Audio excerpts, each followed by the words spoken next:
Mes chers bien-aimés, je vous salue. C'est toujours la rencontre entre le Congo, mes chers compatriotes, mes chers bien-aimés, avec ma laide personne. Laide parce que il y a tellement de gens qui m'ont balancé des coups de poignard dans le dos, sur le côté et dans le cœur. J'ai fini par perdre mon charme d'antan. Mais je résiste encore, je résiste pour le Congo. Je travaille pour ma jeunesse, cette jeunesse qui a été trahie par les aînés. Tous, bords confondus. Nous allons le prouver, même si nous ne le disons pas. La nature est têtue, elle finit toujours par se révéler. Comme la vapeur d'eau, vous avez beau l'enfermer sous un couvercle, il finit par prendre autorité. Alors ce matin, nous allons nous tourner vers le Congo-Brazzaville encore une fois. 12 000 milliards de détournements révélés par le gouverneur de la Banque de Chine. Cette révélation du détournement a été bel et bien indiquée au Fonds monétaire international qui a été prévenu de cette robuste fuite des capitaux qui viennent de s'ajouter bien sûr aux précédents. Alors nous allons constater et tous ensemble qu'il existe près de 650 millions d'Africains qui vivent encore sans électricité, malgré tant de facilités nouvelles comme le soleil, avec les panneaux solaires, cette technologie qui peut apporter l'électricité n'importe où.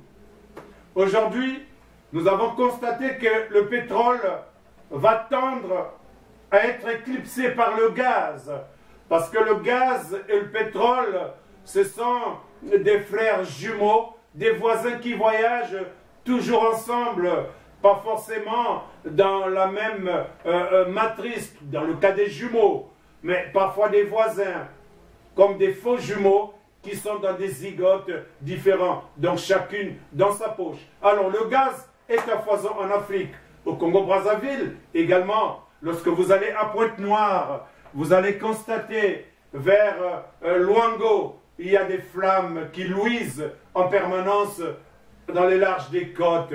Aujourd'hui, Denis Sassou a évacué toute la population environnante parce qu'il savait que le gaz éclipserait le pétrole à cause de sa préciosité.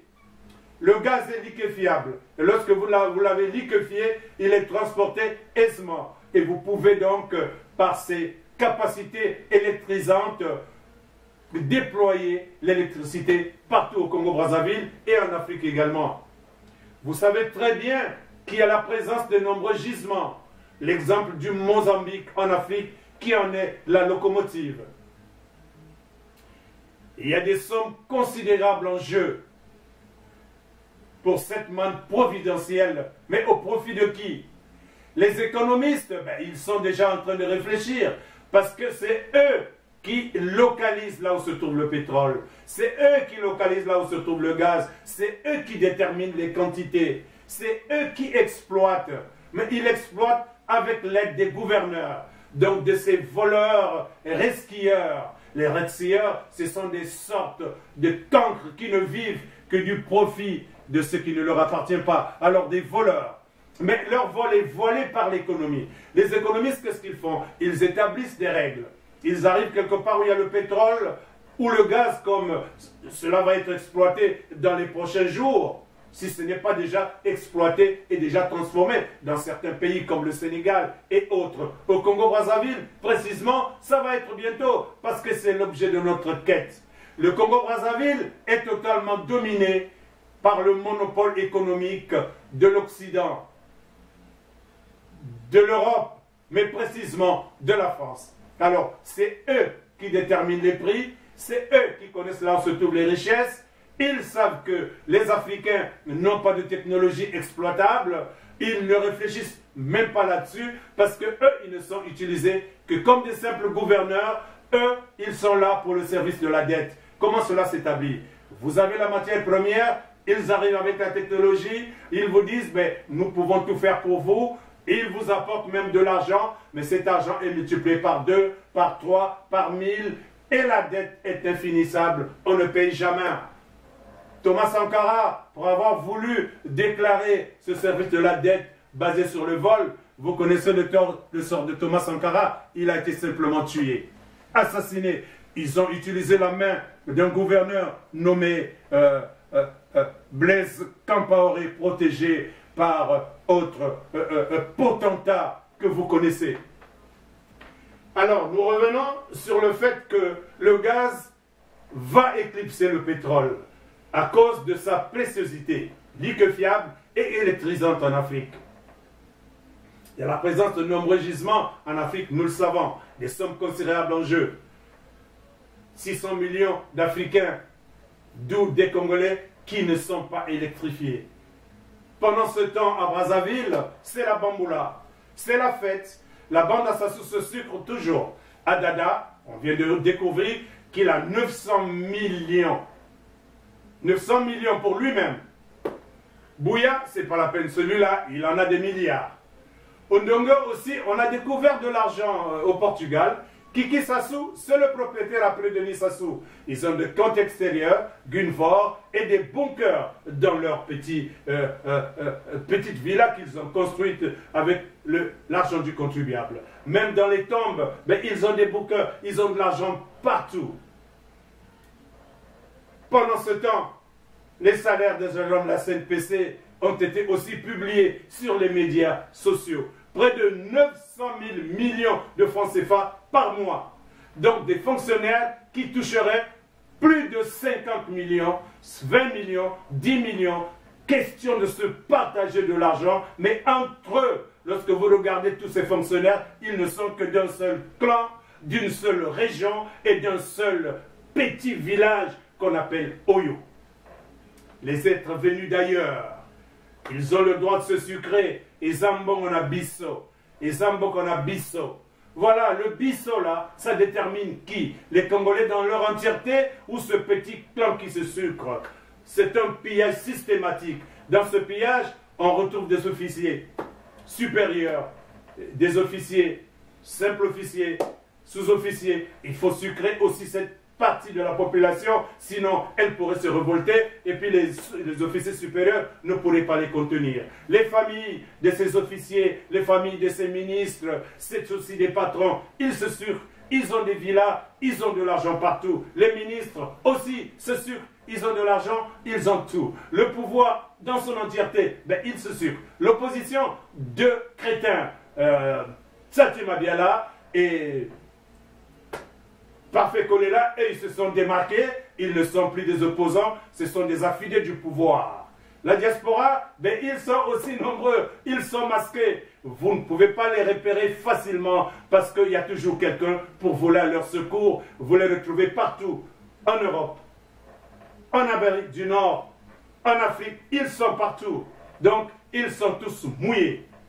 En conclusion, preuve à l'appui, nous disons que ce que nous écrivons là est démontrable mathématiquement et scientifiquement. Aujourd'hui, nous voyageons dans des tours en verre. Tout est translucide, tout est visible, rien n'est caché, plus rien.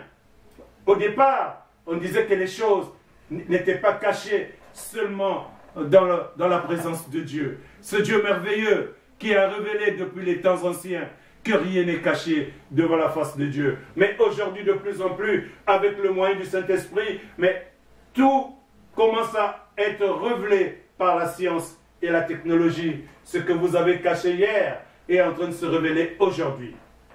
En tout état de cause, malgré la tétrise endémique, donc cette tétrise qui s'est répandue comme un virus, comme un cancer mortel, pour ceux qui détournent, les voleurs, les violeurs, les resquilleurs, maîtres de la facilité et du travail accompli par les autres.